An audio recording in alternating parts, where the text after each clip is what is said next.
Our kids are fired up to be here. I hope our diehard Seattle Sonics fans will forgive us for going to the Thunder game last night. But we had a great time getting here. Kids are settled in, and we're ready for practice. Okay, we'll take questions from the floor. If you'll put your hand up, we'll get a question from you. Start right here in the front, left-hand side. Garen Emig of the Tulsa World. Hello, Mike. Hey. What did Kelsey have naturally when you first got a hold of her, and what did she have to work on to enhance her game over the years? She had and has a ability to stay singularly focused better than any human being I've ever been around. Not kid, not player, not millennial, anybody I've ever met, any businessman, anybody. She has a singular focus to strive for excellence. She is not the kid that walked out of the airport or walked down in the Thunder game last night and was immediately recognized as a basketball player. Could be a lot of different things. So that focus is what makes her special. I don't know that there's anything that I've tried to get her to work on other than just enjoy the moments a little bit along the way. That's my constant strive with her because she is so dedicated to the process that sometimes she forgets to stop and look around and enjoy things like this. And that's all I've tried to help her with. Put her in great situations, challenge her. From the recruiting process all the way up, she wanted to do something that was hard. She didn't want to take the easy way out, thus choosing a program that had not been to the NCAA tournament for a number of years and didn't have a built-in guarantee of success. She wanted to do something that was hard, so tried to make it challenging for her. From naming her a captain as a freshman to counting on her to be a focal point of our offense, redesigning a lot of our offense around her and the rest of the players that are on our roster, and she's handled it like no other person I've ever been around. Got a question on the left-hand side rear. Yeah, Barry Trammell with the Oklahoman.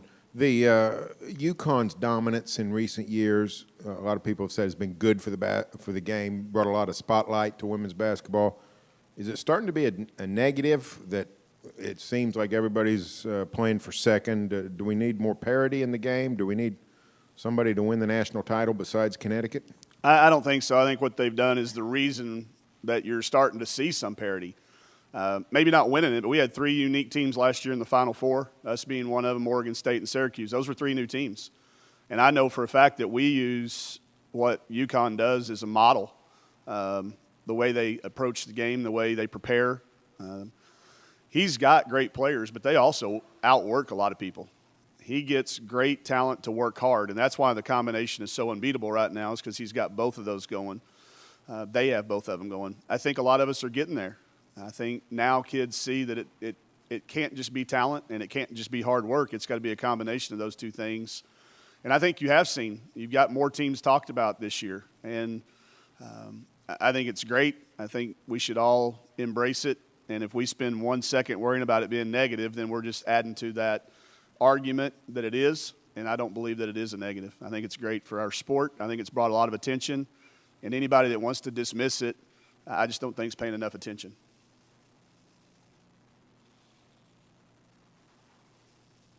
Got a question in the middle? I'm not sorry to take you back to Kelsey. No, that's fine. Mike. I know a lot's been written about her success story the last few years. Is there an underrated part of her story that people are missing along the way, you think?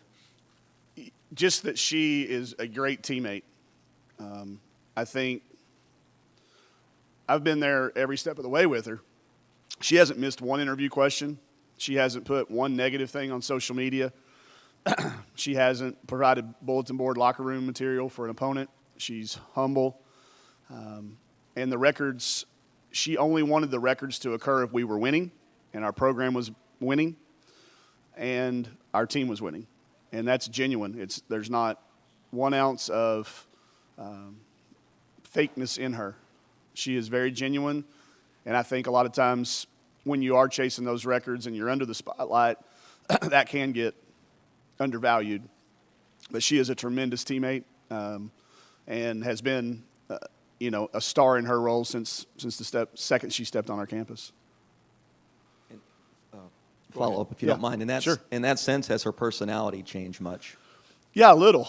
I think initially she's always kind of had a chip on her shoulder type kid. She didn't make some teams she wanted to make. She wasn't as highly regarded maybe coming out of high school as things. She's always found something to have a chip on her shoulder about, and I think that's driven her.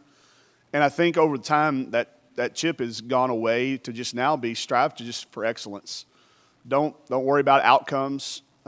Focus still on that process, and the results are going to take care of themselves. And I have seen that change. She's a happy kid. She's really, really become a role model off the court as well. Very giving of her time. She stays well after our normal autograph sessions at home. She stays on the road to sign autographs. And I haven't seen her one time step out of the character when you had plenty of opportunities to do it. She's missed some free throws. She's missed some jump shots. She's missed some layups.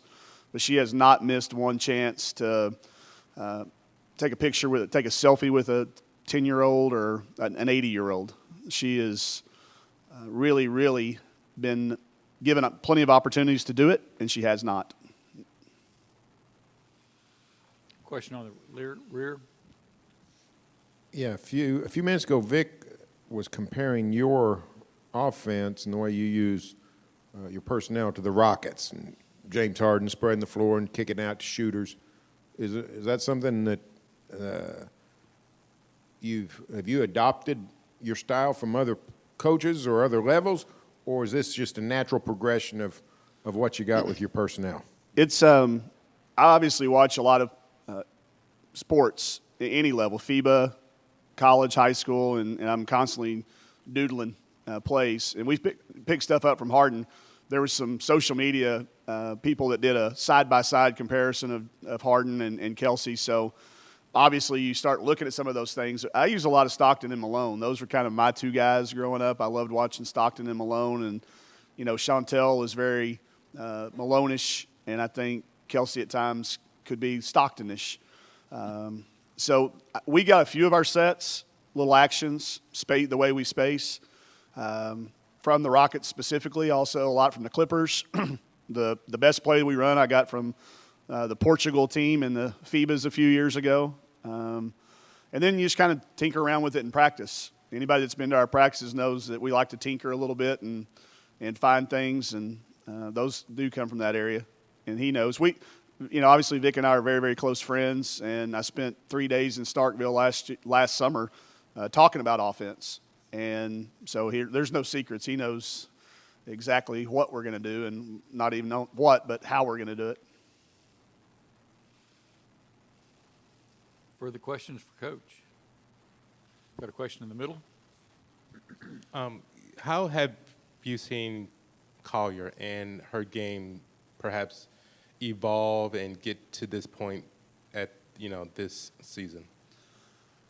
It started last summer, before last season even. She really spent that summer, for the first time since she was diagnosed with leukemia and overcoming leukemia, I think had a full summer where she could work on her skill. She was constantly working on conditioning, and it really paid off for us last year. Then this summer, she just kept it going. And when we talk about people starring in their role, she's done as good a job at starring in her role as Chantel and Kelsey and Natalie and the people that sometimes get a little bit more of the spotlight. But that's who she is. If you were there the day that she was diagnosed with leukemia, she was on her official visit to our school. She never cried. She was just making a plan on how to beat it. So, how are we going to guard the double ball screen with her? Not that big a deal, when you've beaten cancer. So, I think she's drawn from that. She inspires us every single day that she steps on the court, from coaches to players, everybody in our program.